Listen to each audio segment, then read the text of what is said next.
In some scenes it looks like clouds of toxic fumes emanating from the mountains of toxic rubbish. But that won't matter because the typical person in 2040 will be too busy playing with their virtual reality headset to even care about where they live. On top of that, tasty junk food will be ported in by autonomous drones, which will drop it down the living room drop chute. All services will be rendered through the smart drone network. There will be no need to ever leave one's home in the year 2040. This is the real agenda the archontic entities that run this illusory world have in store for humanity. Like they said, you will own nothing, be nothing, and desire nothing. Simply put, they want everyone living in some high elevation trash can, and they want it done before 2040. Of course the elite themselves won't be living in some stack and pack trash heap eating insects. They will be in their fancy villas looking down smugly upon everyone else. Now I will reveal a shocking internet letter describing what a day in the life of someone living in the year 2045 will be like. Note, I added in the images to add some emphasis to the video. After all, no one likes a blank screen. Ramblings from 2045. My name is Bobbit0982. Welcome to the year 2045. Welcome to my city, or should I say our city.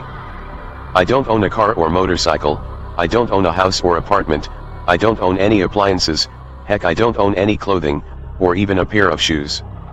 I know it might seem odd to you, but it makes perfect sense for us in this era. Everything you considered a product, has now become a service. We have access to transportation, accommodation, food, and all the things we need in our daily life. One by one all these things became free, so it ended up not making sense for us to own much. It made no sense for us to own cars anymore, because we could simply call a driverless flying car that would arrive on the scene within minutes. Well, actually that is more common in the elite part of the city. Over here most have no need to venture outside more than a dozen times a year. In our city we don't pay any rent, because someone else is using our free space whenever we do not need it. My high-rise mobile home is used for virtual reality business meetings when I am not there. Once in a while I will choose to cook for myself. It is easy, the necessary kitchen equipment is delivered at my door by a drone within minutes.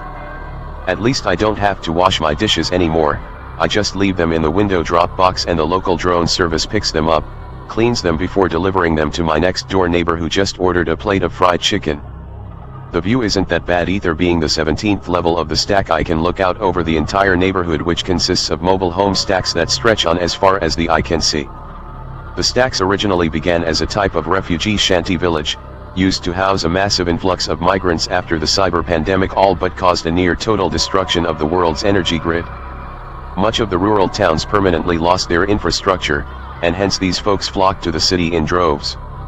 In the span of little over a decade, stack and pack housing, or as I prefer to call it the stacks, gradually became the #1 solution to the overpopulation and migrant crisis. They were hastily constructed on the outskirts of most major cities during the peak of the global energy crisis brought on by the massive cyber virus attacks, which according to my older friend lasted for well over 3 months. This caused tens of millions of refugees to emerge from all over the world. With no infrastructure to support them, the stacks began popping up like blades of grass on a hot sunny day. The stacks are named due to how the dozens of trailers and similar mobile living quarters that make up the spaces are stacked on top of one another to form large vertical districts, held together by fabricated metal beams. This revolutionary new form of housing also made the breakthrough of the circular economy easier. Instead of wasting precious land to build housing, we manufacture, or actually the automated assembly lines manufacture mobile homes with high efficiency, each specially made to attach to fabricated steel scaffolds which are cheap to bolt down almost anywhere, and most importantly are very eco-friendly. When products are turned into services, no one has an interest in things with a short lifespan. Everything is designed for durability, repairability, and recyclability. The top level of each stack is blanketed with a patchwork array of old solar panels that provided supplemental power to the units below. In windy zones, the tallest spires atop the stacks are decorated with wind turbines to add additional green energy to the power banks, each carefully managed by advanced blockchain technology. A bundle of hoses and corrugated tubing snake up and down the side of each stack, supplying water to each trailer and carrying away sewage, although not every stack possesses such luxuries. Very little sunlight make it to the bottom level known as the floor, and the ground between the stacks is cluttered with broken down cars and trucks, remnants left over from the cyber pandemic. Yes, I know it may sound a touch unappealing, kinda like the elite dumped their rubbish in the poor end of town, which they did. However, things are very good. Our city was one of the first 100 cities to go car-free, and we are very proud of that fact. The intersections once used for cars are now landing ports for flying cars, which shuffle wealthy patrons across the city. Environmental problems seem far away, since we only use clean energy and clean production methods. Once more, all the billions of acres of land set free by the vertical housing revolution has enabled the rewilding of vast stretches of America's heartland. On top of that, vertical farm districts have also freed much of the countryside, allowing Mother Nature to return once more. Highways, as they were once called, have been replaced by high-speed rail lines which ship in freight faster than the old cross-country truckers could ever manage. Many highways have been removed altogether as part of the global rewilding project.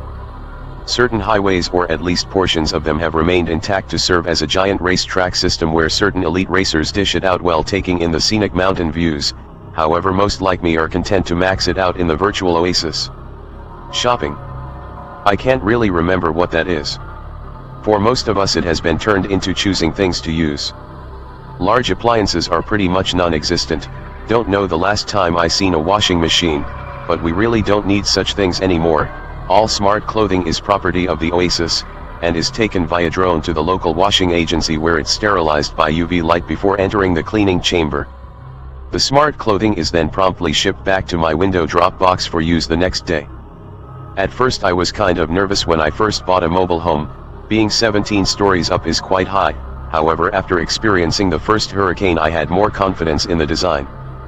I now realize it would have been perfectly safe to have remained in the stack during the storm rather than getting drenched and having the wind-driven rain sting my face for 2 hours while I attempted to shelter among the bleachers at the local sports field. Perhaps the most important services of all are the virtual reality equipment needed to access the Oasis virtual reality system. This is the one service that is a must-have item, otherwise people would go insane from sheer boredom. When the robotic machines took over so much of our work, we suddenly had time to spend with other people in the much safer virtual world. The concept of rush hour makes no sense anymore, since the work that we do can be done at any time. I don't really know if I would call it work anymore. It is more like thinking time, creation time, and development time. For a while, everything was turned into entertainment and people did not want to bother themselves with difficult issues. It was only at the last minute that we found out how to use all these new technologies for better purposes than just killing time.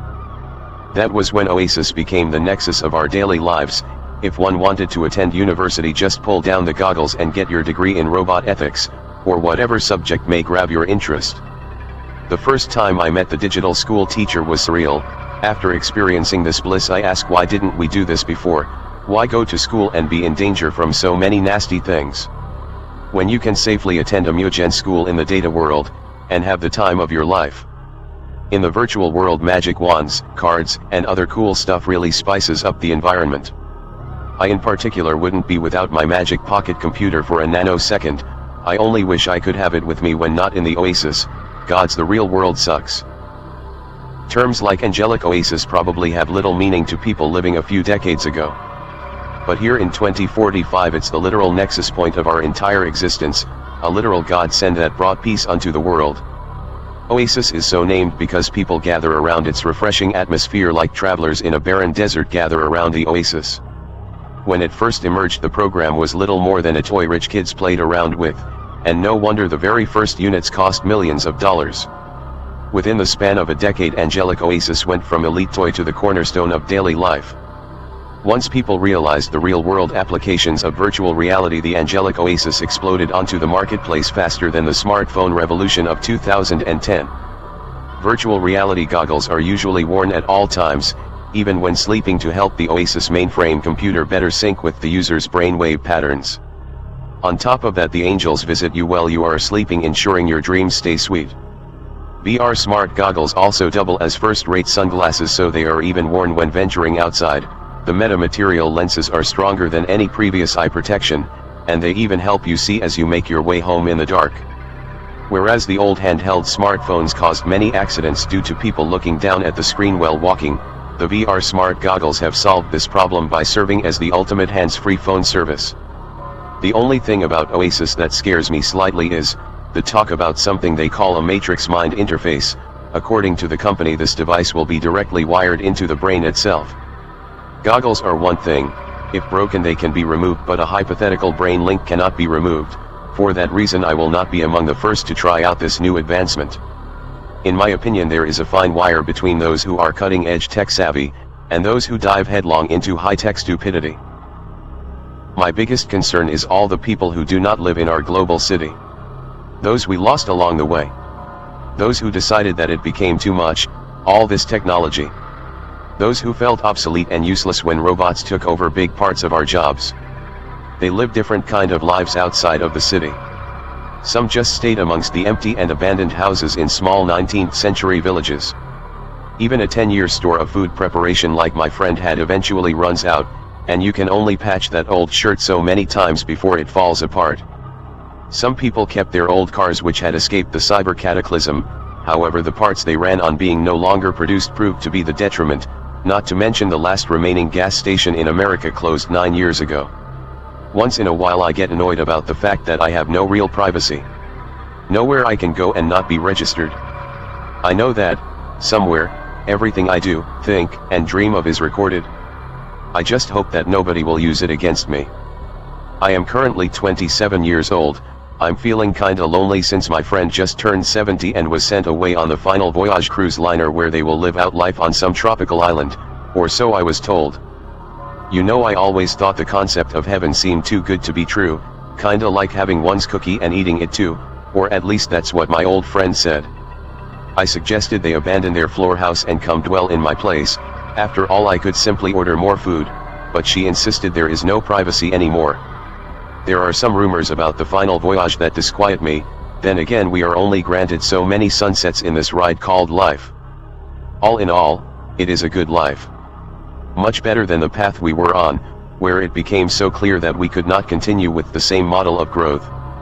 We had all these terrible things happening, the cyber pandemic, the ensuing refugee crisis, environmental degradation, completely congested cities, water pollution, air pollution, land pollution, social unrest, and unemployment. We lost way too many people before we realized that we could do things differently. Ramblings of Bobbit Do 0982